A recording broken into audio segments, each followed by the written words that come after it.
నమస్తేనా, మీ పేరునా? సలీం. సుమారు ఎన్నేళ్ళు ఇంకా డ్రైవర్ జాబ్ చేస్తున్నారు? 40 ఏళ్ళకి చేస్తాను. మీరు యాదంతా రూట్స్ కవర్ చేసింటారన్నా? పుంగనూరు బెంగళూరు. పునూరు బెంగళూరేనా? ఒకే రూట్ అన్నా ఇంతవరకు? అన్న మీరు యా బస్ కంపెనీలో పనిచేసిండన్నా ఇంతవరకు? ఎంబీఎస్, ఓకే, జగదీశ్వర, ఓకే, సర్వీస్, షాహీను, ఓకే. నజీరియా లాస్ట్.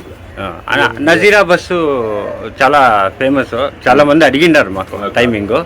అన్న టైమింగ్ మీరు? పుంగనూరు బెంగళూరు 12 కోలుతాము, టిన్ ఫ్యాక్టరీకి 2:45 వస్తాము, సరే, కలాస్ బలంకి 3:20 వస్తాము. ఓకేనా, చాలా థ్యాంక్స్ అన్న మీ ఎక్స్పీరియన్స్ షేర్ చేసిన దానికి. మళ్ళీ ఈ పక్క నుంచి ಯಾವ టైం? ఇక్కడ 5, ఓకే, 6:40, 8:50 పుంగనూరు. చాలా థ్యాంక్స్ అన్న ఇన్ఫర్మేషన్ ఇచ్చిన దానికి.